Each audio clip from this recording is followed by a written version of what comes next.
주님 가신 길 십자가의 길 외롭고 무거웠던 길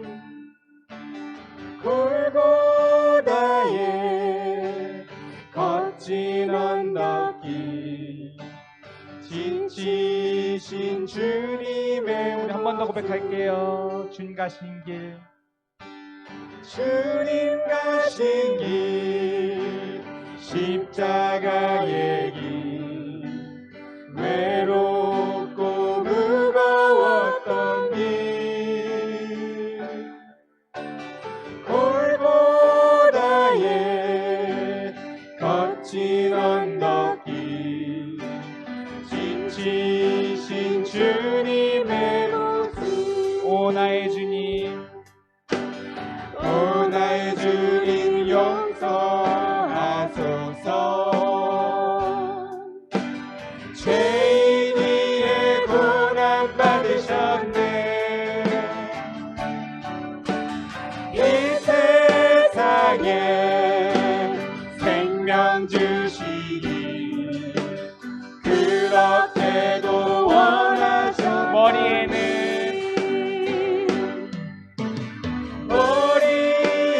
머리에는 가시면류가 허리에는 붉은 장자구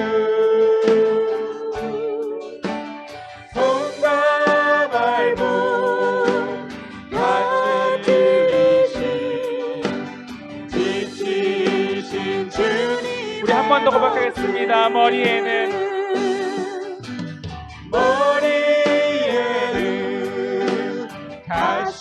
가시면류가 허리에는 굵은 장자구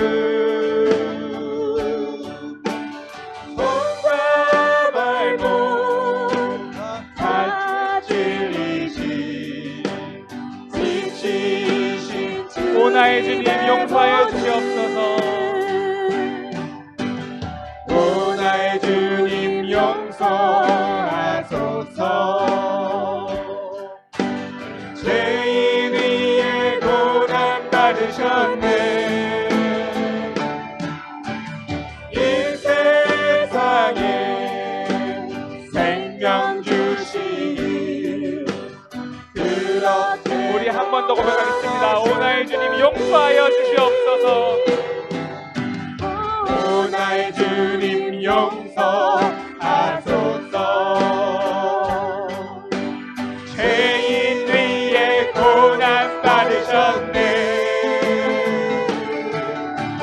이 세상에 생명 주시니 그렇게도 원하셨던 길 아멘.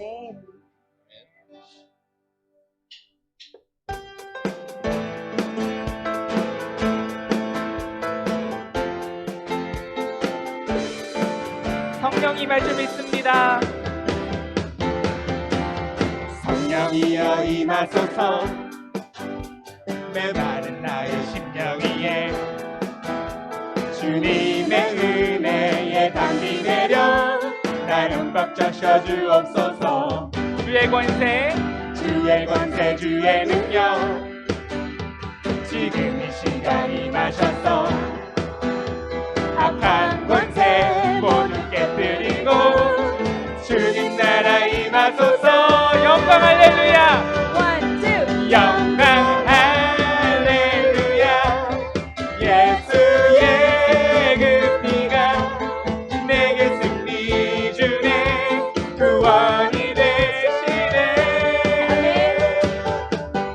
영광 할렐루야 예수의 이름이 능력되네 소망이 성령이여 임하소서 성령이여 임하소서 메마른 나의 심령 위에 주님의 은혜에 담비 내려 나 흠뻑 적셔 주옵소서 예수의 능력 지금 이 시간 임하셔서 악한 권세 모든 깨뜨리고 주님 나라 우리 힘차게 불러보겠습니다. 영광 할렐루야. 영광 할렐루야 예수의 그 피가 내게 승리 주네 구원이네 영광 할렐루야. 영광 할렐루야 예수의 이름이 능력되네 소망이 되시네 영광 할렐루야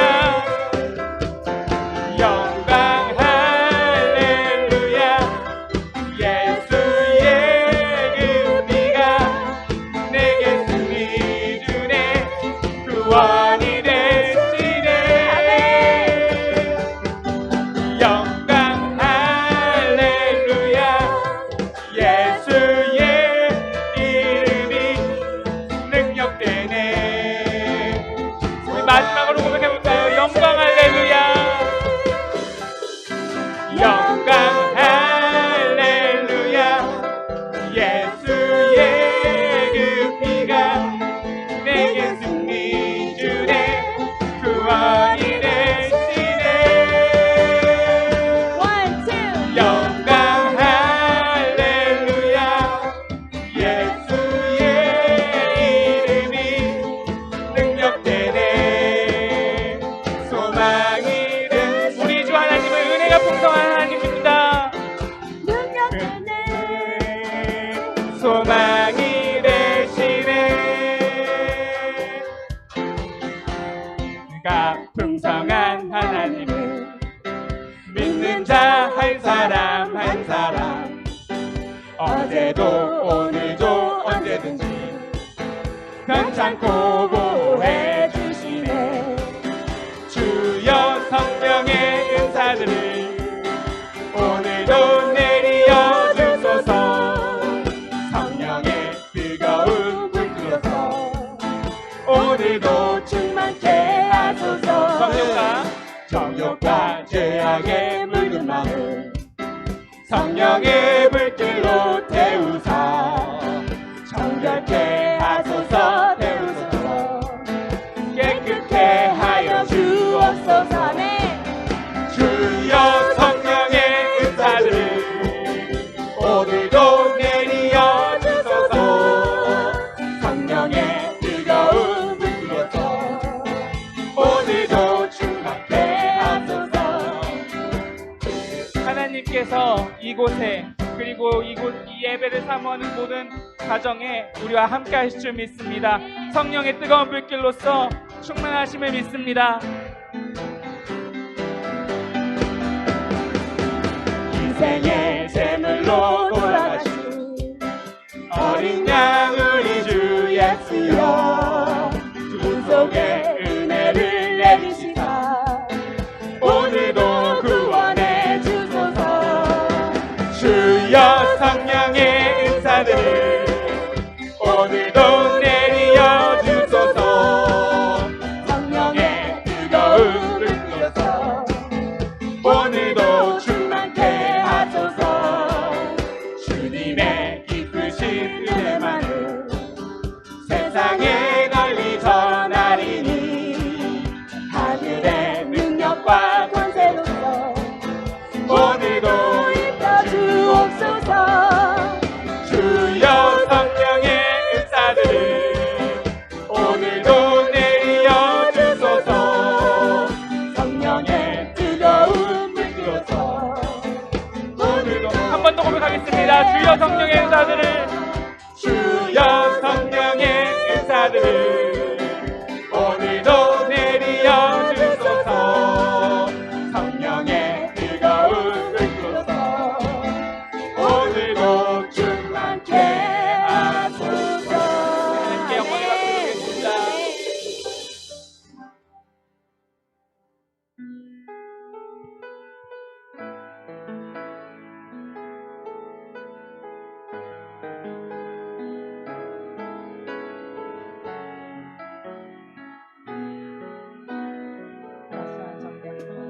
기도하는 마음으로 찬양 드렸으면 좋겠습니다.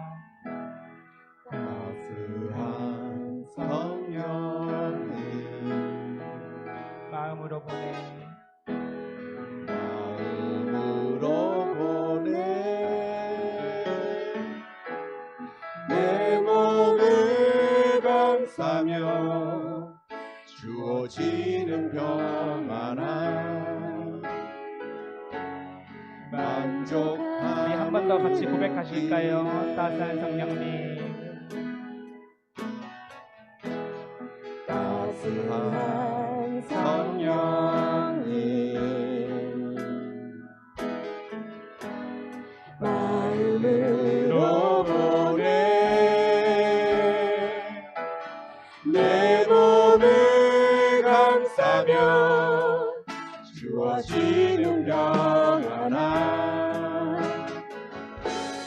만족함을 부르신 곳에서 부르신 곳에서 나는 예배하네 어떤 상황에도 나는 예배하네 부르신 곳에서 나는 예배하네 어떤 상황에도 나는 예배하네 사랑과 진리에 사랑과 진리 한 줄기 밑보내 한 줄기 밑보내 내 몸을 감싸며 주어지는 평안함 그 사랑 우리는 부르시는 곳에서 예배합니다. 부르신 곳에서 나는 예배하네 어떤 상황에도 나는 예배하네 부르신 곳에서 나는 예배하네 어떤 상황에도 나는 예배하네 내가 걸어갈 때 길이 되고 내가 걸어갈 때 길이 되고 살아갈 때 삶이 되는 그곳에서 예배하네 내가 걸어갈 때 내가 걸어갈 때 길이 되고 살아갈 때 삶이 되는 그곳에서 우리 한 번 더 고백하겠습니다. 내가 걸어갈 때 우리의 삶이 예배가 됩니다. 내가 걸어갈 때 길이 되고 살아갈 때 삶이 되는 그곳에서 예배하네 내가 걸어갈 때 내가 걸어갈 때 길이 되고 살아갈 때 삶이 되는 그곳에서 예배 부르신 곳에서 부르신 곳에서 나는 예배하네 어떤 상황에도 나는 예배하네 부르신 곳에서 나는 예배하네 어떤 상황에도 우리 한 번 더 고백하겠습니다. 부르신 곳에서 부르신 곳에서 나는 예배하네 어떤 상황에도 나는 예배하네 부르신 곳에서 나는 예배하네 어떤 상황에도 그렇습니다. 우리는 어떤 상황에도 예배하기 원합니다. 지금 이 시간 잠시 기도하시겠습니다. 하나님, 우리의 삶이 예배가 되길 합니다. 우리가 드리는 예배가 우리가 숨쉬는 순간순간이 헛되이 흘러가는 것이 아니라 우리의 삶이 예배가 되게 해달라고 이 시간 같이 기도하시겠습니다. 하나님, 우리의 삶을 그냥 헛되이 보내는 삶이 아닙니다. 우리의 홍문지랑이 된 것이 아닙니다. 우리의 삶의 이유가 내가 잘 먹고 잘 살고 그거 나의 만족함을 느끼고 하는 것이 아니라 하나님 아버지, 우리의 삶이 예배가 되길 소원합니다. 하나님, 이 예배가 삶이 원합니다. 하나님, 우리가 나온 이유는 주님께 찬양하기 위해서입니다. 기도하기 위해서입니다. 하나님, 우리가 하나님 사랑하는 이유가 주님 되기 원합니다. 우리의 삶의 이유가 주님 되기 원합니다. 하나님, 그럴 때 사도의 성령님, 우리와 함께 해주시고 우리와 인도하여 주시고 우리 붙잡아 주시고 우리 아들 함께 하시고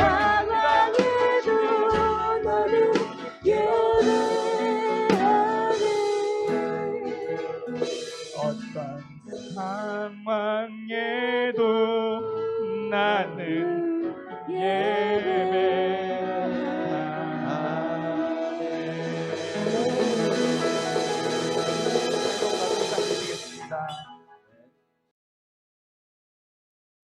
예, 우리 모두가 이미 들어서 알고 계시겠지만 지난 현지 시간 6일날 그 튀르키예라고 하죠. 예전엔 터키라고 했던 그 나라 남부 또 시리아 북부 접경 지역에서 리히터 규모 7.8, 7.6의 두 번의 강진이 발생하여서 지금까지 막대한 인명 피해 또 재산 피해가 보고되고 있습니다. 양국 간의 사망자 수가 오늘 아침에도 확인해 보니까 28,000명을 넘어섰다 그러죠. 한 3만 명에 육박하고 있고, 더 심각한 것은 아직도 그 무너진 건물 안에 약 20만 명의 사람들이 매몰되어 있어서 또 일부는 앞으로 사망 수가 10여만 명에 이르지 않을까라는 암담한 예측을 하고 있습니다.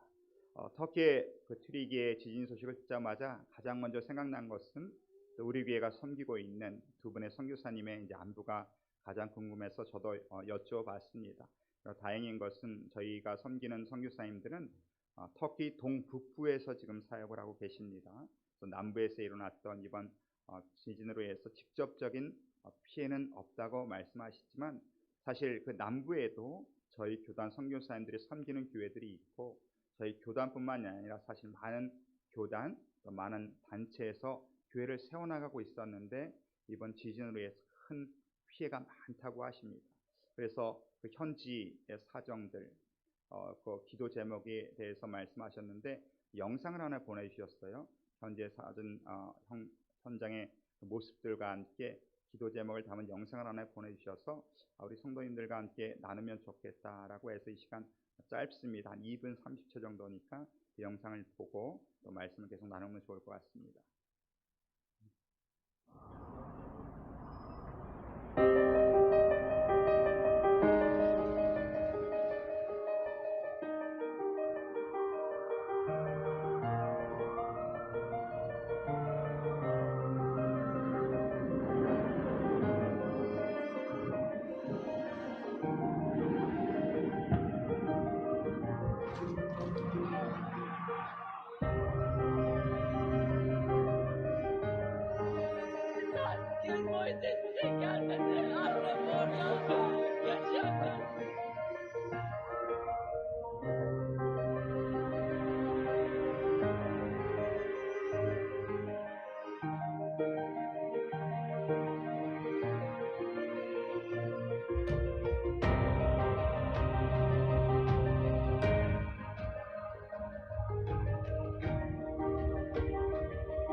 여러분 영상을 통해서 아시겠지만 리히터 규모 7.8이라고 하면요, 예전에 히로시마에 떨어졌던 원자 폭탄이 32개가 한꺼번에 터진 거라고 합니다.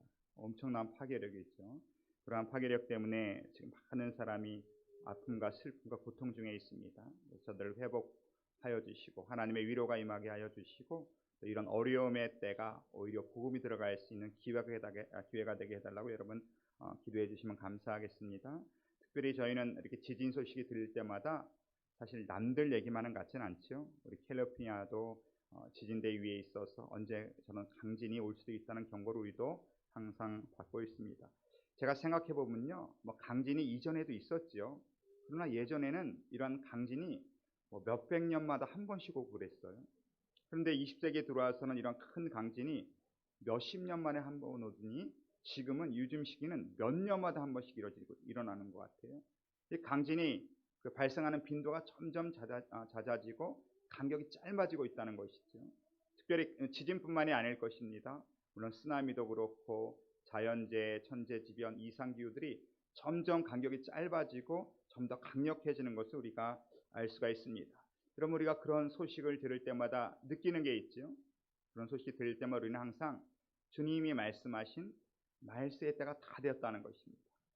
예수님께서 누가복음 21장 10절에 보면 또 이르시되 민족이 민족을 나라가 나라를 대적하여 일어나겠고 곳곳에 큰 지진과 기근과 전염병이 있겠고 전쟁이 각곳에서 발생을 하고 곳곳에 큰 지진, 작은 지진도 아닙니다. 이제는 큰 지진들이 일어나고 기근, 얼마나 양식이 없어서 지금 사람들이 죽어가고 있습니까?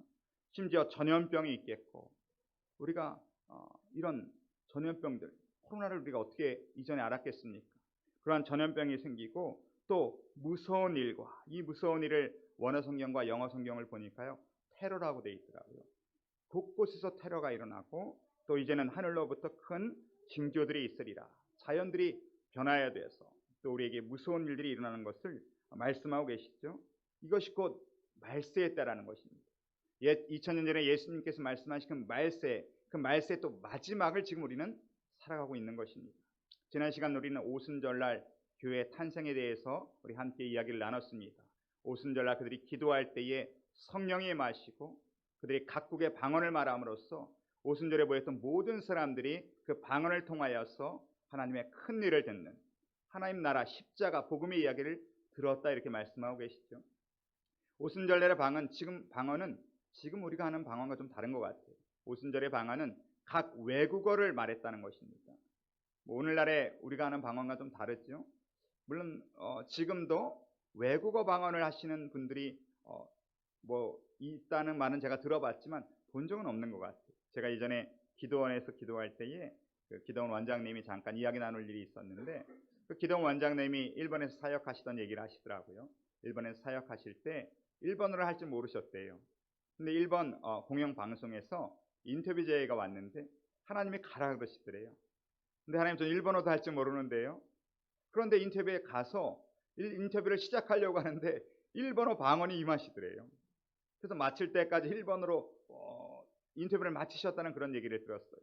지금도 하나님이 또 상황에 따라서는 그러한 방언을 주시기도 하는구나 이렇게 제가 생각을 했습니다. 물론 방언도 중요하지만 성경에서는 방언보다 더 중요한 것은 방언의 내용이라는 것이죠. 그들이 무엇을 말했냐는 것이에요. 그들이 하나님의 말씀을 받고 모든 120명의 그 성도들이 하늘나라의 큰일, 예수님의 십자가, 부활, 승천 이것을 얘기했다는 것입니다. 그들이 다락방에 숨어서 두려워하면서 기도하다가 성령을 받고 뛰쳐나와서 광장에서 방언으로 각국의 이야기로 예수 그리스도를 얘기했다는 것이죠. 이 모습을 보고 많은 사람들이 놀라기도 하고 신기해하기도 하고 어떤 사람들은 술 취했다고 얘기합니다. 왜 그렇게 얘기합니까?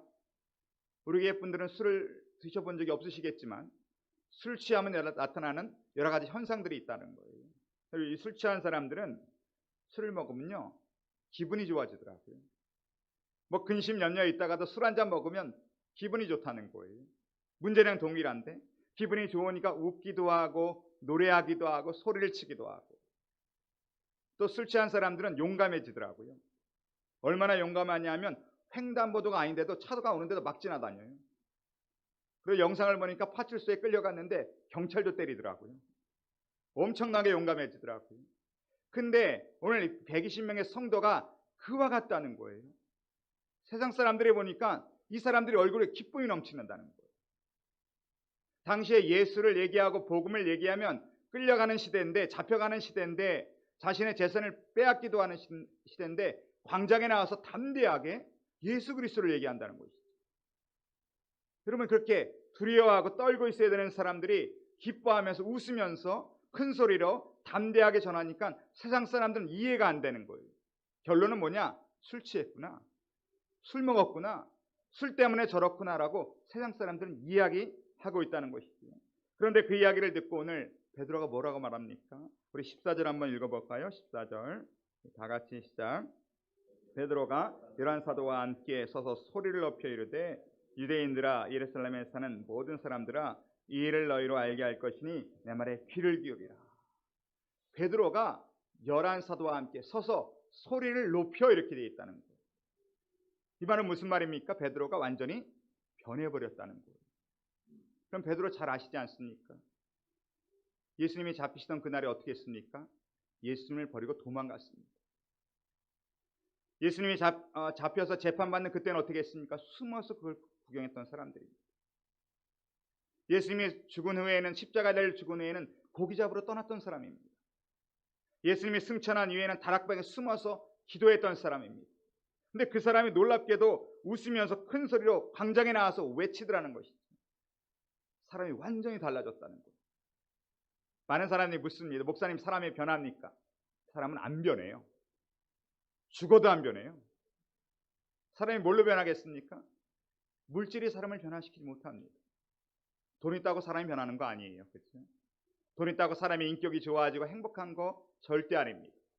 돈 많은 사람들이 더 잔인하더라고요. 돈 많은 사람들이 더 악하더라고요. 여러분, 교육이 사람을 변화시키나요? 사람이 가르친다고 변할까요? 변하지 않습니다. 그러면 세상의 교육이 아무리 사람을 가르쳐도요, 박사라고 해서 행복한 거 아니더라고요. 박사라고 해서 인격이 좋아지는 거 아니에요. 유학을 갔다고 해서 사람이 변하는 것이 아니더라고요. 여러분, 미국 교육 지금 상태를 한번 보십시오. 세상에서 가장 좋은 교육을 받는데요, 요즘 미국 총기 사고의 대부분이 고등학교에서 일어나더라고요. 미국 교육이 어떻습니까? 세상에 지식은 전할 줄 몰라도요, 하나님이 없어졌어요. 기도를 못합니다. 성경을 볼 수가 없습니다. 창조론을 이야기하면 안 돼요. 진화론만 이야기하고 하나님을 싹 빼버리니까 생명의 가치를 아이들이 몰라요. 그러니까 기분 나쁘면 총을 쏘는 거예요. 그럼 미국의 교육이 굉장히 심각해졌습니다. 사람은 물질로도 변하지 않고 교육으로도 변하지 않아요. 그런데 어떻게 변합니까? 변하지 않는 사람이 변하는 유일한 비결은 성령의 충만입니다. 성령을 받으니까 사람이 변하더라는 거예요. 성령을 받으니까 사람이 바뀌더라는 것이죠. 성령 아니면 우리가 변할 수가 없습니다. 15절에 그가 말하기를 때가 제3신이 너의 생각과 같이 이 사람들이 취한 것이 아니라. 오늘 베드로가 이야기합니다. 저 사람들이 술에 취해서 저런다고 얘기할 때 그가 말하기를 지금이 3시라는 거예요. 지금이 3시라. 이 3시는 지금 시간으로 말하면 오전 9시라는 얘기예요. 오전 9시인데 누가 술에 취해 있겠냐 이거예요. 물론 술 좋아하시는 분들은 아침부터 술을 드실 수도 있지만 유대인들에겐 그게 아니라는 거예요. 왜 그렇습니까? 유대인은 하루에 3번 시간을 정해서 기도를 합니다. 오전 9시, 정오 12시, 오후 3시. 모든 유대인들은 이 3번에 꼭 기도를 합니다. 그리고 경건한 유대인들은 첫 기도 시간인 오전 9시까지는 아무것도 먹지 않았다고요. 유대인들은 이 오전 9시에 첫 기도 시간에 술을 먹는다는 건 이해할 수가 있을 수도 없는 거죠. 거기다 120명이 다 그렇게 술을 먹는 건 있을 수가 없는 거예요. 지금 3시인데 그건 아니라는 거예요. 그건 아니고 16절에 보면 이는 곧 선지자 요엘을 통하여 말씀하신 것이니 이르시되. 지금 우리가 이러는 것은 요엘의 말씀이 성취되고 있다는 거예요. 구약의 예언이 이루어졌다는 것입니다. 요엘이 무슨 예언을 했습니까? 우리 17절 같이 읽어볼까요? 17절 다 같이 시작. 말씀하시기를 말세에 내가 내용을 모든 육체에 보여주리니 너희의 자녀들은 예언할 것이요 너희의 젊은이들은 환상을 보고 너희의 늙은이들은 꿈을 꾸리라. 유일한 예언이 있다는 거예요.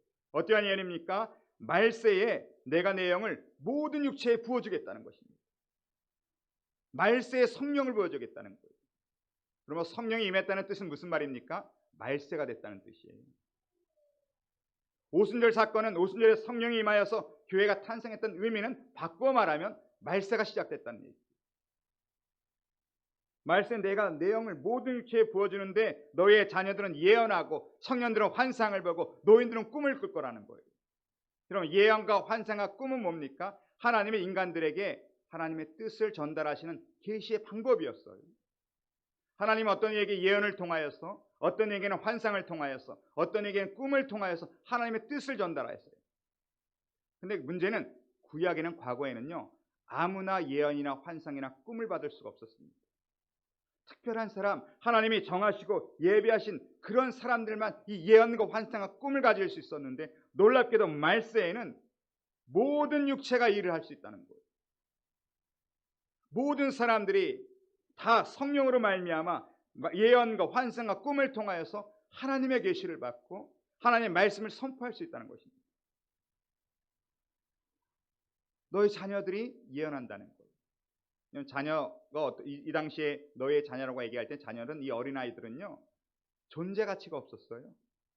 무력한 사람들입니다. 연약한 사람들입니다.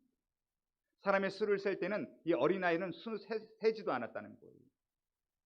가치를 인정받지 못하는 이 아이들인데, 이 아이들에게도 성령이 임하면 하나님 나라의 일꾼이 될 수 있다는 거예요. 이 외면당하고 무시당하고 연약한 자들에게도 성령이 임하면 하나님 나라의 능력에 있는 일꾼으로 쓰임받을 수 있다는 거예요. 왜 그렇습니까? 아이들은 순수합니다. 이 아이들은요, 말씀을 전하면 순수해서 잘 받아들여요. 저도 주일학교부터 청년부, 지금 이렇게 장년부 사역을 하지만, 그러면 아이들은요, 스폰지와 같아요. 말을 하면 다 그대로 흡수를 해버려요. 얼마나 놀라운지 알 수가 없습니다. 그걸 다 기억을 해요. 우리 교회에도 우리 유아부들 데이빗이나 우리 이나를 보면 제가 놀랄 수밖에 없어요. 성경을 펼치면 아이들이 성경을 다 알아요. 다 기억을 하더라고요. 아이들은 스펀지와 같이 말씀을 잘 흡수를 해요. 그래서 장년부는 어떨까요? 장년들은 스펀지 같지 않고 뭐 같을까요? 벽돌 같아요. 그러니까 장년부는 깨지더라고요. 깨져야 되는 거더라고요. 근데 아이들은 너무 순수해서 스펀지와 같이 말씀을 흡수하기 때문에 아이들에게는 하나님의 말씀이 잘 임합니다. 아이들에게 순수할 때는 하나님의 말씀이 잘 받아들여집니다. 이런 순수한 아이들에게 오늘 말씀하시기를 내가 성령으로 예언케 한다고 말씀하고 계십니다. 무시했던, 왜 애들이 뭘 할 수 있겠어? 애들이 뭘 알겠어? 아니, 결코 그렇지 않다는 거예요. 어린아이들에게 성령이 임하면 하나님의 일꾼이 될 수 있다는 거예요. 하나님의 말씀을 선포할 수 있다는 것이죠. 놀랍게도 또 말씀하시기를 성령이 임하시면 젊은이들이 환상을 보게 된다는 거예요. 이 환상은 뭡니까? 비전입니다. 이 시대의 가장 큰 문제가 뭡니까? 청년들이 방황을 하고 있다는 거예요. 청년들의 인생의 목표도 없고 방향도 없어요. 청년들이 방황하면서 그저 세상의 정욕을 위해서 자기의 육신의 정욕을 살아가고 있다는 거예요. 요즘 이제 대학가에 가보십시오. 한국의 대학가에 가면요, 기독교 단체는 다 사라졌습니다. 기독교 단체가 없어요. 지금 한국에는 이단들만 난무하고 있습니다. 대학가 근처를 가보면 교회들이 별로 없고 술집, 미용실, 성형외과 이런 것만 즐비하게 되어 있다는 거예요. 놀라운 것은 한국 대학가의 대학 청년들이 교회를 가는 지금 그 복음화율이요 3%라고 얘기합니다. 100명 중에 3명만 교회를 다닌다는 거예요. 그래서 선교적 입장에서 보면요, 미전도 종족이 복음화율이 2%입니다. 2% 미만이 되면 미전도 종족, 복음이 안 들어갔다고 여기는데 지금 한국 대학 청년들의 복음화율이 3%라는 거예요. 거의 지금 미전도 종족이랑 같아지고 있다는 거죠. 이 대학 청년들이 다 어디로 갔나 보니까 이단에 나가 있더래요. 이단에. 교회는 오지 않고 다 이단에 가 있어요. 여러분, 이단들 가면요, 대학 청년들이 그렇게 많다는 겁니다. 왜 이 청년들이 자꾸 이단에 갈까요? 그들에게 이야기를 물어보니까 이단에는 두 가지 좋은 점들이 있더래요. 첫 번째는 자기들의 이야기를 들어주더래요. 그냥 교회는 얘기를 하면 기도해. 믿음이 부족해서 그래. 혼을 내는데 이단들은 그 얘기를 들어주더래요. 그리고 이단은 비전을 주더래요. 물론 거짓 비전이 있죠. 우리 교주를 믿으면, 우리 종교에 들어오면 너가 이러한 큰 일을, 위대한 일을 경험할 거야 라는 비전을 자꾸 주더래요. 아이들이 속는 거예요. 여러분, 우리 자녀들 위해서 기도하셔야 됩니다. 우리 2세들을 위해서 기도하셔야 됩니다. 세상에 헛된 비전이 아니라 하나님이 주시는 비전을 가질 수 있도록, 삶의 목표와 방향을 만날 수 있도록, 하나님의 말씀을 깨달을 수 있도록 2세들을 위해서, 이 젊은이들이 그저 세상의 욕심이나 정욕이나 야망이나 이걸 쫓아가는 것이 아니라 하나님 인도하시는 환상을 보고 비전을 볼 수 있도록 여러분 기도하셔야 된다는 것이죠. 또 놀랍게도 세 번째는 성령이 임하시면 너희 노인들이, 늙은이들이 꿈을 꾼다는 거예요. 그러면 이 노인들과 꿈은 어울리지 않는 단어죠. 꿈은 보통 누구에게 얘기합니까? 아이들에게 얘기하죠. 너 나중에 꿈이 뭐냐? 그 꿈은 먼 후에 일어날 일을 얘기하는 거예요. 그런데 성령이 임하시면 이 노인들에게도 꿈을 얘기한다는 거예요. 이 꿈이 뭐냐 하면 앞날을 보다, 이런 뜻입니다. 그러니 노인들의 소망이 뭐고 앞날이 뭡니까? 천국의 소망을 준다는 거예요. 세상에 많은 사람들은 그저 노인이라고 해서 소망도 없고 꿈도 없습니다. 인생이 하루하루가 힘들고 어렵습니다. 답답합니다. 그래서 세상 과거의 일만 자꾸 기억을 한다는 거예요. 그런데 하나님 나라의 성령 안에서 어른들은 어떻습니까? 미래의 소망을 듭니다. 천국의 소망을 듭니다. 주님과 동행을 합니다. 기쁨으로 살아간다는 거예요. 그러면서 사람들에게 복음을 전하는 그러한 일을 감당해 나갈 수 있다는 것입니다. 우리 어린아이들, 젊은이들, 노년들, 세상으로 말하면 힘이 없고 연약합니다. 부족합니다. 그러나 성령이 임하면 그들이 하나님 나라의 일꾼으로 크게 쓰임을 받을 수 있다는 것이죠. 또 18절에도 한번 볼까요? 다 같이 18절 나같이 시작.